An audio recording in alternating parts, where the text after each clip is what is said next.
En la difusión, acuérdense que son bastante hipercelulares, entonces van a restringir el movimiento de las partículas, por ende se van a comportar opuesto a lo que hace el líquido cefalorraquídeo. Este es el cuarto ventrículo, el líquido es bastante negro, esto es bastante blanco. Entonces decimos que restringe la difusión. Este es el DWI y este es el ADC. Es lo mismo, el líquido cefalorraquídeo es bastante blanco en esta, o sea, hace lo opuesto, y esto queda negro en lugar de comportarse como el líquido. Entonces decimos que este tipo de lesiones restringen la difusión.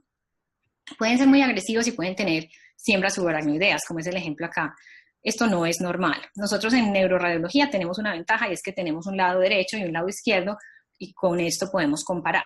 Pero en este tipo de casos, cuando la anormalidad es bilateral, se puede hacer un poco más difícil, pero tener el patrón normal nos ayuda. Esto es demasiado grueso, o sea, normalmente el espacio subaracnoideo es un espacio virtual y está lleno de líquido cefalorraquídeo. Nosotros no queremos ver nada de engrosamiento, nosotros no queremos ver nada de nódulos, de sangre, de proteínas, de grasa, nada de eso. Y en este caso, miren ustedes cómo todos esos surcos están realmente acentuados, están realzando, están engrosados, totalmente anormales. Miren esta masa acá.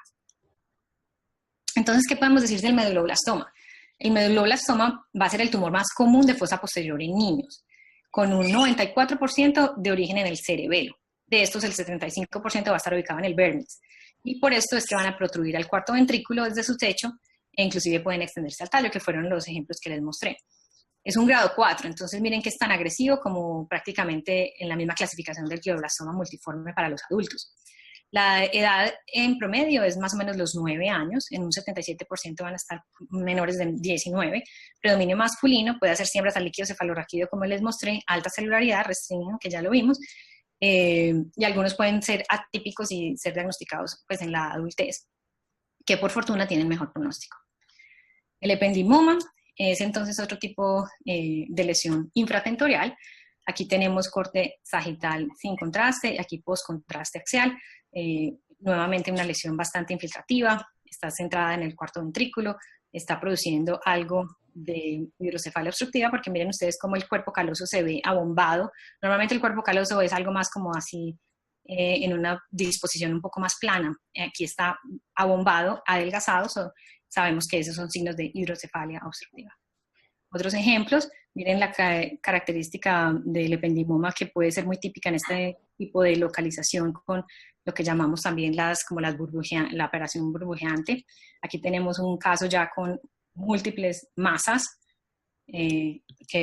probadas por patología ependimomas.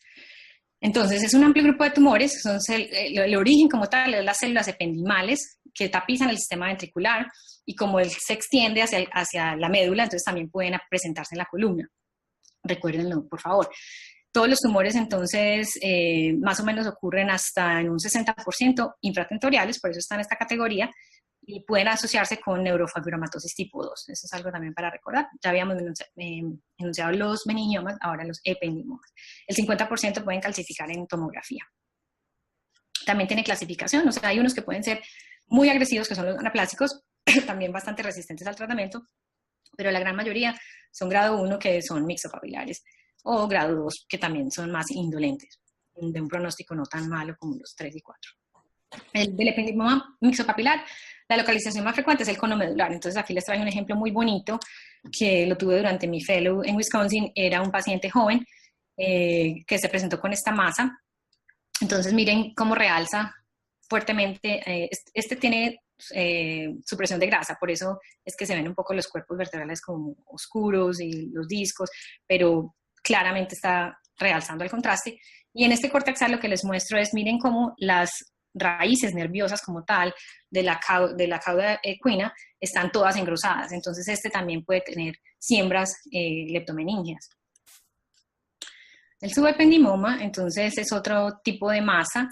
Este también está normalmente en pacientes más adultos, no es como el ependimoma que dijimos que es generalmente jóvenes. Este es pacientes más adultos, este está localizado también como hacia el piso del cuarto ventrículo y, como les digo, es poco frecuente. Individuos de 50 a 60 años también pueden producir hidrocefalia obstructiva, por lo que hablamos anteriormente de la localización. El glioma de tallo, incluido entonces dentro de los infratentoriales, este es un TAC sin contraste, este son T2 y un T1 post contraste, mostrando una lesión que es mal definida, que desde el TAC podemos ver que tiene algún componente probablemente de necrosis o de degeneración quística, porque es hipodensa, y lo comprobamos en la tomografía, en la resonancia en T2. Estas áreas que se ven más brillantes entonces son las áreas quísticas, y aquí podemos ver que el realce es bastante heterogéneo. Dada su localización, como se pueden imaginar, el acceso es bastante difícil, el tratamiento es complicado. Se considera más o menos un 25% de todos los de fosa posterior, no tiene realmente predilección por género o raza, y la clasificación es esta, de acuerdo pues a su tipo, difuso, focal, exofítico o cervicomedular. De estos, el cervicomedular, recordar que puede ser pues verdaderamente un glioma de tallo que baja o asciende si es intramedular, entonces por eso se llama cervicomedular. El astrocitoma cerebeloso, aquí tenemos entonces TAC, precontraste, postcontraste, miren el realce de los vasos para acordarse y saber qué secuencia es. Nuevamente una lesión bastante heterogénea que realza de manera mal definida y que está comprimiendo el cuarto ventrículo y resultando en hidrocefalia obstructiva. Diferente paciente, pero con el mismo tipo de lesión. Este es un flare coronal, este es un T1 postcontraste, componente quístico, componente sólido, ubicación en fosa posterior, infratentorial, resultando en hidrocefalia obstructiva. Otro ejemplo más de los mismos hallazgos. Entonces, lo que podemos decir del astrocitoma pilocítico es que por lo general son bien definidos de bajo grado, se consideran pues indolentes, por lo cual tienen buen pronóstico. Es el más frecuente de todos, de los astrocitomas cerebelosos, 70-85%. Afecta más o menos un 75% de los pacientes menores de 20 años, lo típico es entre los 9 y los 10 años, no tiene predilección de género y puede asociarse con neurofibromatosis en el 15 al 20% de los casos. Algo que me parece interesante pues para los que les gusta patología es que el diagnóstico se hace a través de la detección de las fibras de Rosenthal. Aquí les doy los ejemplos. Y típicamente se originan las estructuras en línea media, por eso entonces lo podemos ver también en el nervio óptico, el quiasma, el hipotálamo, el tallo, pero estos suelen ser no tan frecuentes. Ya dijimos que lo más típico es fosa posterior. Y otros aún menos frecuentes por encima, o sea, supratentoriales, ventriculares, velum interpositum o cordón medular. El hemangioblastoma, y ya con este hacemos un pequeño break. Es otra de las lesiones en fosa posterior que se puede presentar con un nódulo mural realzante y puede estar asociado en pacientes con von Hippel-Lindau, aunque también pueden describirse de manera esporádica, o sea que simplemente se encuentra sin tener ese diagnóstico. Recuerden que los hemangioblastomas pueden estar en cualquier lado, no solamente a nivel cerebral. A nivel corporal pueden ser renales, hepáticos, pancreáticos, pero es el tumor más frecuente en adultos jóvenes. Entonces dijimos que el astrocitoma pilocítico es como más de niños. El hemangioblastoma va a ser más de adulto joven. Y a mí me enseñaron algo durante el fellow que lo he recordado, muchas veces obviamente no aplica porque los pacientes no leen los libros, pero es algo bueno para recordar y es que de los tres más comunes en fosa posterior que dijimos son el pilocítico, el meduloblastoma y el ependimoma. De los tres, el más quístico va a ser el astrocitoma pilocítico. De los tres, el que más hemorragia va a tener es el meduloblastoma. Y de los tres, el que más va a calcificar es el ependimoma. Entonces, del hemangioblastoma, que es uno de los diferenciales, como hemos hablado, mucho más frecuente a nivel intracraneal que de cordón. Pero recuerden que como pueden tener ascenso o descenso, se pueden presentar en cualquiera de las dos localizaciones. Entonces, hagamos aquí un pequeño break. Yo sé que esto es para la cuestión de la grabación, entonces será muy breve.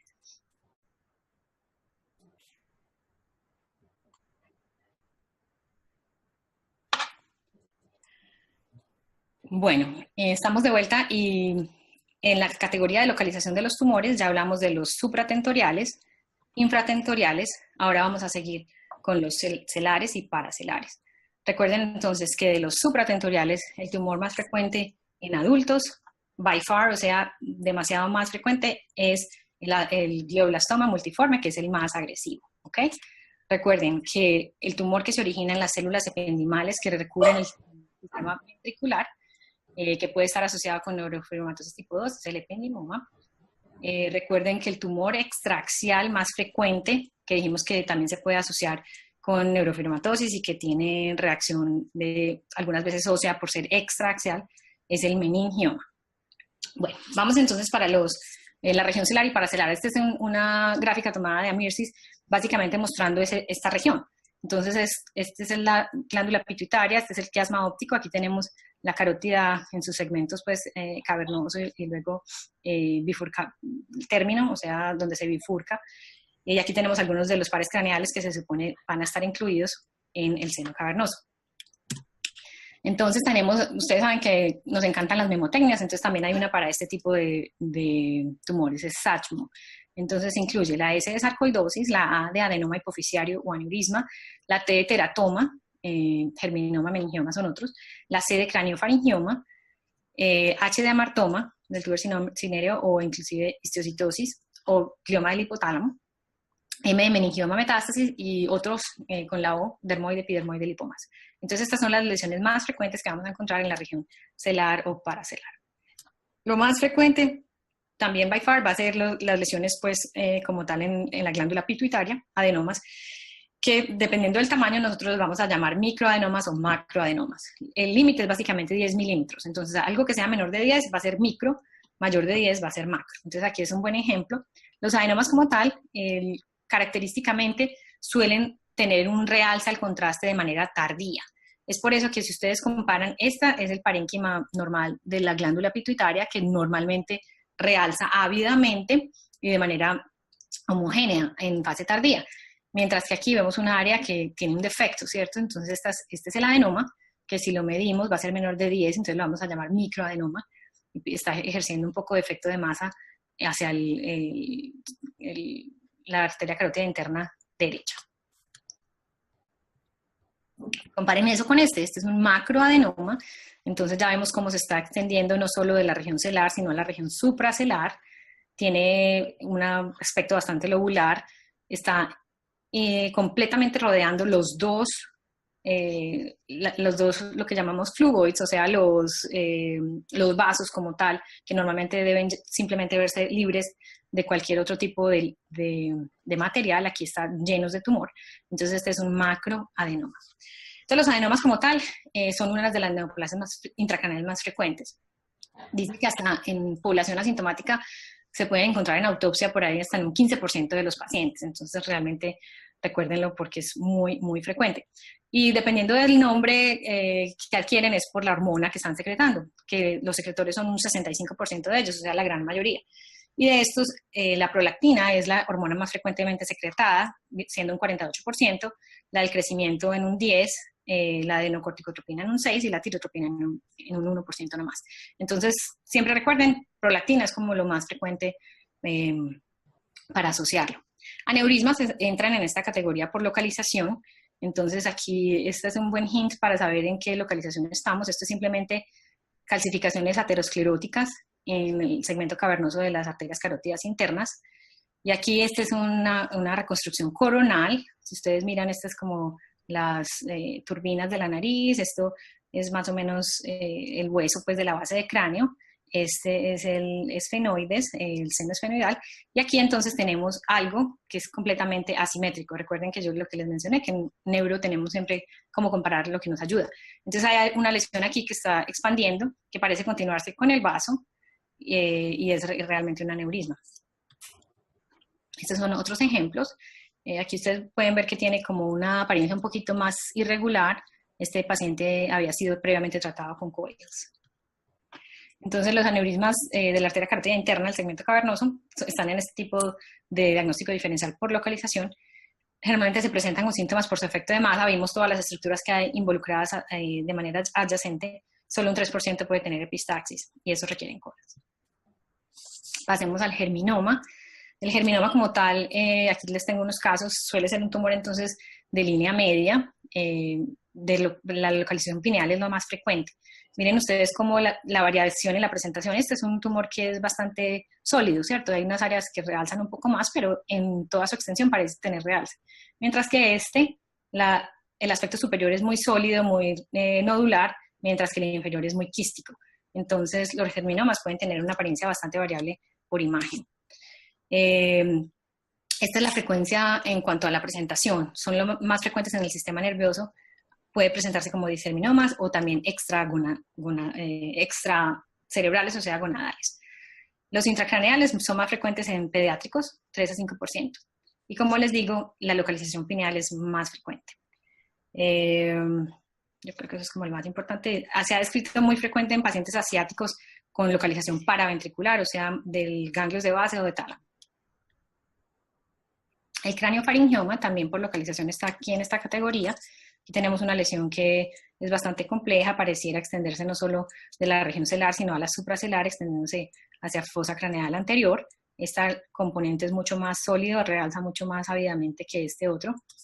Y tiene un defecto aquí interno que puede ser lo que ya hemos dicho, degeneración quística o necrosis. Por lo general suelen ser tumores de bajo grado. Su localización celar o paracelar, sin embargo, la localización supracelar suele ser como el epicentro inicial. Se deriva de los remanentes del ducto craniofaríngeo, que eso pues ustedes lo pueden estudiar por embriología en mayor detalle. Tiene una distribución bimodal, eso es importante recordarlo porque el tipo de craniofaringioma va a ser diferente dependiendo de la edad poblacional. Entonces, si es en pacientes jóvenes, generalmente es amadantinomatoso, que son más quísticos por imagen, y estos son los que calcifican más, mientras que en adultos el segundo pico es más o menos entre los 50 a los 70 años, estos son de tipo papilar, que suelen ser más sólidos, entonces estos realmente en general no tienen mucho componente quístico y es muy raro que calcifiquen, entonces recuerden, en los pacientes jóvenes calcifican más y son más quísticos, en los pacientes adultos generalmente más sólidos. Los síntomas entonces visuales por localización pues son muy frecuentes, pero también los hormonales pueden estar incluidos, como disminución de la libido, amenorrea, diabetes insípida, pubertad tardía o baja estatura. Y si tiene además extensión como el que les mostré a lóbulo frontal o temporal, pueden haber inclusive cambios de comportamiento. Como ya mencioné, la localización típica es supracelar y intracelar en una quinta parte de los casos. Que sea confinado a la silla túrcica como tal, o sea, celar exclusivo, es bastante menos frecuente, como un 5 a 15%. Y puede extenderse básicamente en cualquier dirección. Entonces, por eso puede tener distorsión hacia arriba, hacia el quiasma óptico, hacia abajo si tiene compresión del mesencéfalo, y hidrocefalia obstructiva también, como hemos mencionado, por bloqueo al flujo normal del líquido cefalorraquídeo. Bueno, localizaciones ectópicas se han reportado como el piso del tercer ventrículo, la nasofaringe, la fosa posterior, pero esto es... Bueno, el quiste de la hendidura de Rathke, esta es una presentación, yo diría menos frecuente, pero es un caso tan florido pues que se los quise traer. Este es T1 posgadolinio, miren las bases realzando. Este es un T2 donde vemos el líquido cefalorraquídeo totalmente brillante y este es simplemente nuevamente el postcontraste pero en un corte sagital. Entonces es una lesión bastante quística bien definida que tiene como la apariencia del muñeco de nieve, donde tiene un componente celar como tal con una importante extensión supracelar. Aquí se puede mostrar mejor. Este es la silla túrcica, o sea, el componente de hueso. La lesión está expandiendo como tal y luego está ascendiendo. Entonces, celar y supracelar. Esta es una apariencia en TAC. El TAC como tal para el estudio de la hipófisis es bastante insensible, porque la hipófisis es una estructura bastante pequeña y los cortes tomográficos muchas veces no pueden incluirla completamente y si es una lesión muy minúscula la vamos a perder. Entonces, para el estudio de la hipófisis, en definitiva, lo mejor es la resonancia. Sin embargo, si es una lesión grande que aquí todos la vemos, nadie nos la va pues, a ignorar, la podemos ver por tomografía. Ahora con el uso de multidetectores ha sido posible hacer reconstrucciones y jugar un poco más con todos los planos y las ventanas para ayudarnos, pero como les digo, cuando son microadenomas muy pequeños, definitivamente la resonancia es la que nos va a dar el diagnóstico. Esta es la presentación en patología de este tipo de lesiones. Entonces son quistes no neoplásicos, provienen, como les mencioné, de los remanentes embriológicos de la bolsa de Rathke, más frecuente en mujeres, 2 a 1, y suele ser entonces bien definido, como les mostré en el primero, no tiene mucho realce el contraste, vimos que era como muy bien definido solamente en los bordes, y extensión supracelar ya dijimos que es la localización frecuente. Entonces, según la composición del quiste, el comportamiento en resonancia va a ser distinto. Lo que es líquido puro en resonancia en el T1 se comporta como el líquido cefalorraquídeo, ¿cierto? Entonces, si es simplemente un líquido simple, va a ser isointenso. Pero si es un líquido proteína ASO, esos generalmente en el T1 se van a comportar hiperintensos. Y en el T2 van a ser hipointensos, si son ese tipo, pues así como muy lleno de proteínas. Algunos pueden ser cerosos, como les digo, que son los que se van a presentar hipo o isointensos. Con el contraste, entonces, casi no hay nada o solo la pared, como les mostré en el caso. Otra presentación que me parece que es mucho más típica es el nodulito que no hace realce, que lo patognomónico es que nosotros en un paciente normal buscamos que la pituitaria en su segmento posterior sea brillante en el T1. Le llamamos el bright spot en la parte posterior. Siempre lo buscamos ahí. Típicamente estos quistes de la hendidura de Rathke entonces se presentan como que no vemos muy bien ese bright spot donde debe ser, sino que en el segmento intermedio, o sea, entre la anterior y posterior, en ese pars intermedia es donde se ve ese nodulito blanco en el T1. Esa es una característica muy típica del quiste de la hendidura de Rathke. Ok, ya pasando entonces a otro tipo de lesiones un poco más agresivas, como puede ser el glioma del nervio óptico. Miren ustedes acá esta lesión que está completamente expansiva, heterogénea, infiltrante, probado que es un glioma del nervio óptico. Afortunadamente son poco frecuentes. Típica asociación con neurofibromatosis 1, como pueden recordar. 10 a 60% son en pediatría, entonces sabemos que en adultos no va a estar relacionado con neurofibromatosis en la mayoría de los casos. La agudeza visual entonces puede ser uno de los principales síntomas, por supuesto, el 63%, y dependiendo del crecimiento y de su agresividad puede resultar en proptosis, hipertensión intracraneal, déficit neurológico focal, hidrocefalia, si hace efecto de masa al tallo, o si inclusive puede comprometer el hipotálamo, poliuria y polidipsia.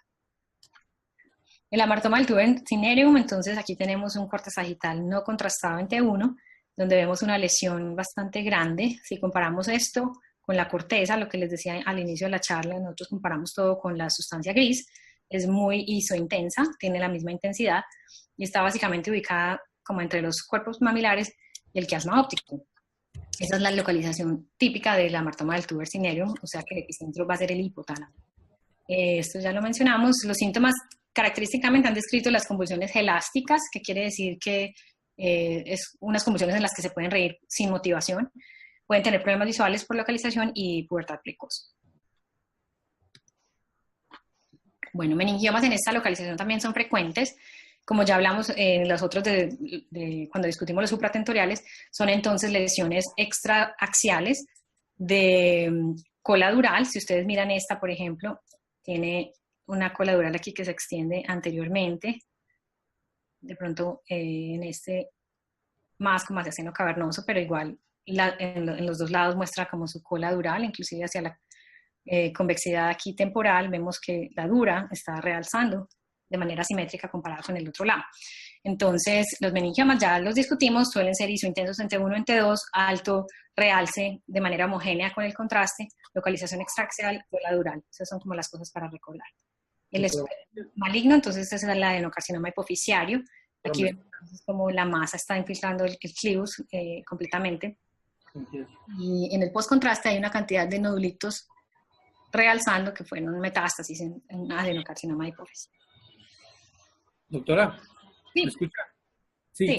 Estamos sobre el tiempo porque aquí son las 9 y estamos a punto de empezar la clase. A lo mejor podemos parar aquí y recibir preguntas de la audiencia. Y, claro.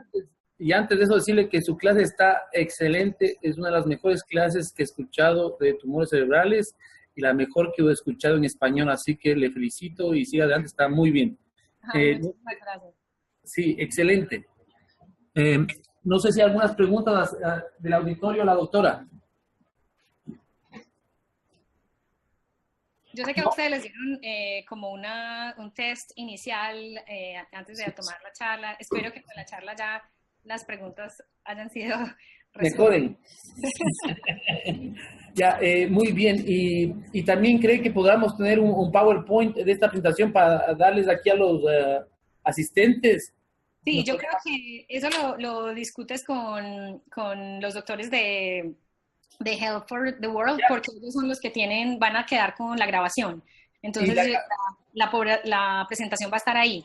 Entonces, y la grabación también se puede acceder en línea. Sí, yo creo que ellos van a dejar todo. Martín está por ahí.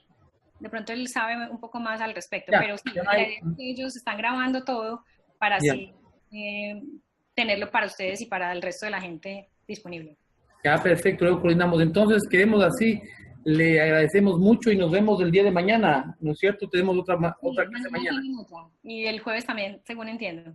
Ya, perfecto, excelente nuevamente, la charla fabulosa, muy bien explicada, muy bien organizada, es una buena expositora, le agradecemos de mucha manera y nos vemos pronto, un placer conocerle, gracias. No les digo, muchas gracias por la oportunidad.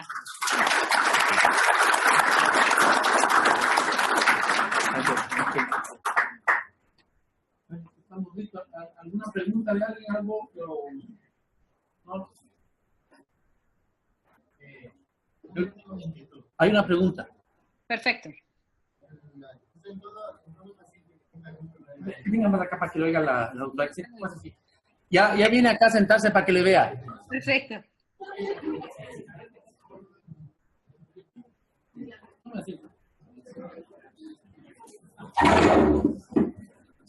Sí, para que le... Doctora, buenos días. ¿Cómo estás? Tengo una pequeña inquietud. En todos los pacientes que tengamos un diagnóstico presuntivo de tumores cerebrales, ¿es sugerente mandar una TAC contrastada o una resonancia? Sí, mira, yo te diría que si en el hospital no tienen la resonancia asequible para todos de manera rápida, se puede empezar como un método de screening con el TAC contrastado. El TAC, como les mencioné anteriormente, es un poco más insensible para la detección de ciertas áreas, como puede ser la fosa posterior, tiene muy mala resolución porque ahí tenemos todos los huesos que están recubriendo esta región suboccipital, entonces hace mucho artificio. Y la región paracelar, que les mencioné también que con frecuencia no la podemos evaluar de manera apropiada. Entonces yo diría, si tú tienes el paciente y quieres hacerle pues una evaluación inicial, como un screening rápido, menos costoso, pídele la tomografía contrastada. Eso te va a dar por lo menos un hit inicial de qué es lo que hay en el paciente. ¿Hay una masa grandísima o no vemos nada en absoluto? Sin embargo, no te quedes ahí. Si estás todavía con tu inquietud de que pueda tener un tumor cerebral, es mejor pedirle la resonancia contrastada cerebral porque esta te va a dar muchísimo más detalle anatómico. Mira que en la resonancia nosotros hacemos cortes milimétricos, tenemos todas las secuencias porque algunas veces la masa se comporta de manera diferente y puede pasar desapercibida en cierta secuencia, pero después en la siguiente nos puede aparecer de manera muy obvia. Entonces yo diría, el TAC como tal es un método efectivo, de bajo costo, de fácil acceso para usar, pero de una manera, digamos, de screening, o sea, como inicial. Si tu sospecha clínica es muy grande de que el paciente tiene algo y la tomografía no te muestra nada, continúa con la resonancia cerebral, porque la resonancia te va a dar más detalle anatómico y más precisión diagnóstica. Gracias, doctora. Con mucho gusto. ¿Una pregunta más? O... Sí. Entonces ya nos despedimos entonces. Muchísimas gracias. Nuevamente, muchas gracias, doctora. Que tenga un buen día. Gracias por todo. Hasta luego. Hasta luego. Hasta luego. Thanks so much, Maria. This was excellent. Thank you so much. Yeah, thank you so much, Brihanni, for bringing me here. I'm pretty excited to able to join you guys. Thank you. Thanks for arranging all this there. I'm glad you survived your, was it bungee jumping? What were you doing? That was a swing. We're gonna go to clinic now, but it was good to see you. We'll see you again tomorrow. Yeah, see you. Take care. Bye.